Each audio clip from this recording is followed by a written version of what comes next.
Every empire in human history has had one thing in common. Eventually, they all fall apart. Every single one. No exceptions. The Romans thought they'd last forever. So did the Mongols. So did basically every superpower that's ever existed. And yet, here we are, and none of them are still standing. So today, we're going through some of the biggest empires in history and figuring out what actually took them down, because the real reasons are way weirder and honestly way dumber than you'd expect. Let's get into it. Let's start with the big one, the Roman Empire. Everyone knows Rome fell, but almost nobody actually knows why, because the truth is it wasn't one single thing. It was basically death by 1,000 cuts. First, the empire got too big to actually manage.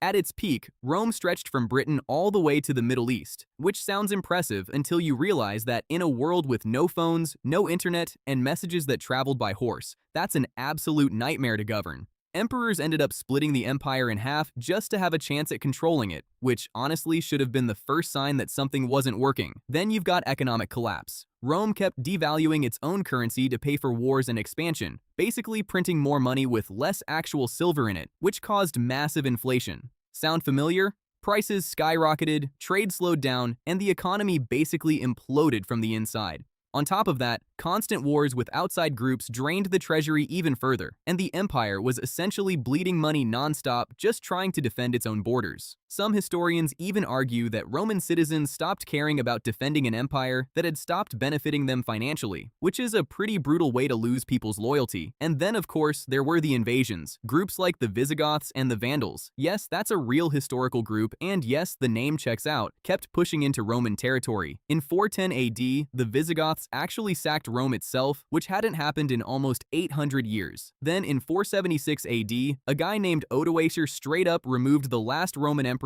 and just didn't replace him. No coup, no big battle, just, yeah, we're done here. That's technically when the Western Roman Empire ended, not with some dramatic final battle, just an empire so exhausted it basically forgot to keep existing. While Rome was busy falling apart in the West, over in China, a completely different empire was going through its own collapse for its own completely different reasons. The Han Dynasty ruled China for around 4 centuries, and it's honestly considered one of the golden ages of early Chinese civilization. But by the end, the empire was rotting from the inside in a way that feels almost too relatable. Corruption at the royal court got completely out of control, with eunuchs and powerful families constantly fighting for influence over young or weak emperors, sometimes literally controlling the throne from behind the scenes. Meanwhile, massive wealth inequality was tearing the countryside apart, with powerful landowners swallowing up more and more farmland, while regular peasants sank further into poverty and debt. Eventually, this boiled over into a massive uprising known as the Yellow Turban Rebellion, a peasant revolt that the central government struggled badly to put down.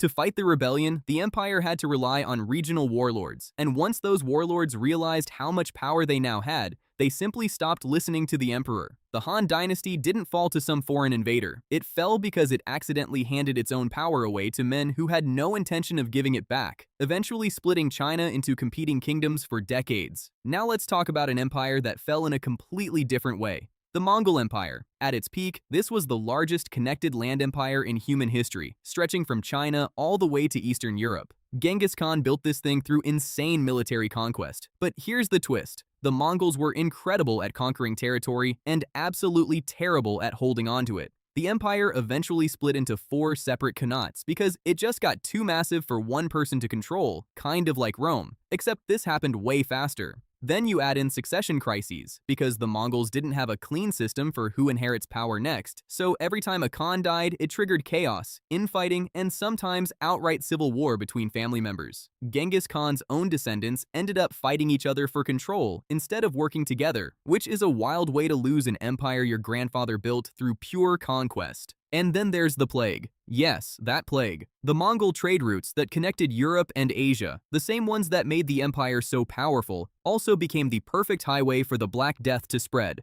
The very thing that built the empire also helped destroy huge portions of the population within it. Within a couple generations, the empire that once seemed unstoppable had fractured into disconnected pieces that eventually got absorbed by other rising powers. Next up, the Aztec Empire, and this one's honestly one of the fastest empire collapses in history. The Aztecs ruled over a massive, wealthy civilization in what's now Mexico, and then in 1521, just 2 years after the Spanish showed up, the whole thing was over. 2 years. for an empire that had existed for around a century. So what actually happened? First, disease. The Spanish accidentally brought over smallpox, a disease the Aztec population had zero immunity to. It ripped through the population, killing an estimated 50% or more of people in some regions. That's not a typo. Half the population. Imagine trying to run an empire, defend your cities, and organize an army while half your people are dying from a disease nobody's ever seen before. Second, and this part doesn't get talked about enough, the Spanish didn't do this alone. Cortés formed alliances with rival indigenous groups who deeply resented Aztec rule and were more than happy to help take them down. So this wasn't really a small group of European invaders defeating a massive empire on their own. It was a coalition of local enemies combined with a devastating disease outbreak that the Aztecs simply couldn't recover from in time. Once their capital city fell, that was basically it. And weirdly enough, almost the exact same story played out just over a decade later with the Inca Empire, over in South America. The Incas controlled one of the largest empires on the planet at the time, stretching thousands of miles along the western coast of South America, with an incredibly advanced road system connecting it all. And yet by 1533, it was over too. Same pattern. Disease arrived before the Spanish even fully did, spreading ahead of them through existing trade and travel networks and wiping out huge portions of the population, including, and this part is wild, the actual Inca emperor himself, which triggered a brutal civil war between his two sons over who would take over. So by the time the Spanish, led by Francisco Pizarro, actually showed up in force, they weren't facing a united, stable empire. They were facing a civilization already devastated by disease and torn apart by its own succession crisis. Pizarro basically walked into a collapsing structure and gave it one final push. Now let's talk about an empire that fell in the most understated way possible, the Byzantine Empire, which honestly deserves way more attention than it gets. This was essentially the continuation of the Eastern Roman Empire, and it managed to survive for almost 1,000 years after Rome itself collapsed. 1,000 years. That's an insane run for any empire, but even the Byzantines eventually ran out of road. Constant wars with rival powers slowly wore the empire down over centuries. Then, in 1204, something wild happened. Christian crusaders who were supposed to be heading to fight in the Holy Land instead got redirected and ended up sacking Constantinople, the Byzantine capital, during what's now called the Fourth Crusade. Let that sink in for a second. Christian crusaders attacked a Christian empire instead of their actual intended target. The empire never fully recovered from that. Weakened, fractured, and running out of resources, the final blow came in 1453 when the Ottoman Empire, using massive cannons capable of blasting through the city's ancient walls, finally captured Constantinople for good. 1,000 years of history ended because gunpowder technology had simply caught up to old stone walls that used to be unbreakable. Speaking of the Ottomans, let's talk about how their empire eventually fell too, because the irony here is wild. The empire that took down Byzantium through superior military technology eventually collapsed because it fell behind on exactly that. The Ottoman Empire lasted over 600 years, but by the 1800s, it had earned the nickname the Sick Man of Europe, which is not a compliment. Other European powers were rapidly industrializing, building better weapons, better factories, better economies, while the Ottomans struggled to keep up. Corruption within the government made things worse, and the empire kept losing territory piece by piece to nationalist uprisings and wars. Then World War I happened, and the Ottomans made the fatal decision to side with Germany. When Germany lost, the Ottoman Empire lost right along with it. The empire was carved up by the winning powers, and in 1922, the last Ottoman Sultan was formally removed from power. What started as one of the most dominant empires in history ended because it simply couldn't modernize fast enough to keep pace with everyone else. Let's jump over to the Spanish Empire now, the same one that took down both the Aztecs and the Incas, because ironically, it eventually fell apart in a very similar way to Rome. At its height, Spain controlled territory across the Americas, parts of Europe, and even parts of Asia through the Philippines. Absolutely massive. But maintaining a global empire that spread out is expensive, and Spain kept funding costly wars across Europe while also relying heavily on gold and silver shipped over from its colonies. When that flow of wealth started getting disrupted by piracy, by rival European navies, and eventually by colonies themselves rebelling, the empire's finances collapsed. Throughout the 1800s, one colony after another in Latin America successfully fought for independence, inspired partly by revolutions happening elsewhere in the world. By the early 1900s, after losing its last major colonies, including Cuba and the Philippines following a war with the United States, the empire that once controlled a huge portion of the known world had shrunk down to basically just Spain itself.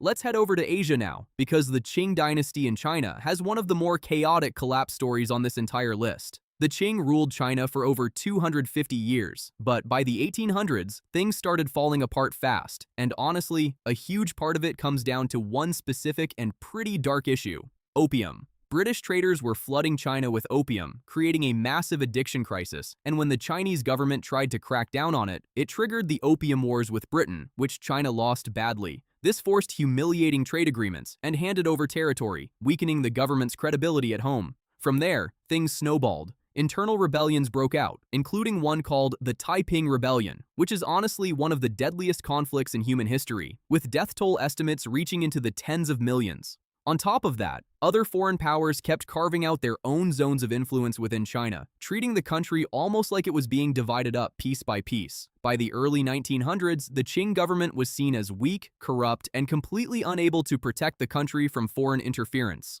In 1911, a revolution broke out, and by 1912, the last Chinese emperor formally abdicated, ending not just the Qing dynasty, but thousands of years of imperial rule in China entirely. Not decades, not centuries. The entire concept of Chinese emperors just gone. Now let's talk about an empire that fell apart in a completely different way. The British Empire, once the largest empire in human history, controlling roughly a quarter of the entire planet's land at its peak. And yet within about 2 decades after World War II, most of it was gone. Here's the thing about the British Empire's collapse. It wasn't really invasions or plagues or sudden military defeats. It was mostly just everyone stopped wanting to be part of it. World War II absolutely drained Britain financially. The country came out of the war massively in debt and simply didn't have the money or manpower to maintain control over colonies all around the world anymore. At the same time, independence movements were exploding across colonized nations. India, one of the largest and most valuable colonies, gained independence in 1947 after decades of resistance and organizing. And once one major colony successfully broke away, it triggered a domino effect. Nation after nation pushed for and won independence throughout the following decades. The empire didn't get conquered by anyone. It just gradually let go, piece by piece, because holding on had become economically and politically impossible.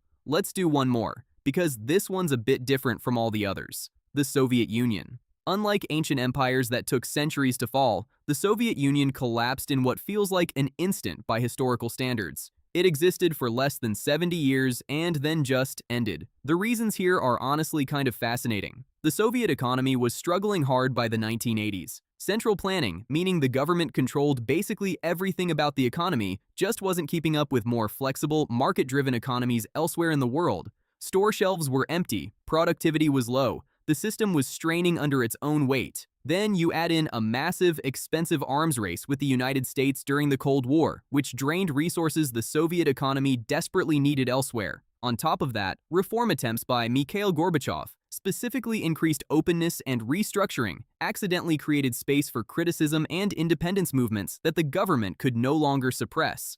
Nations within the Soviet Union started declaring independence one after another, and in 1991, the Soviet Union was formally dissolved. No massive invasion, no foreign army marching in, just an economic and political system that simply couldn't hold itself together anymore.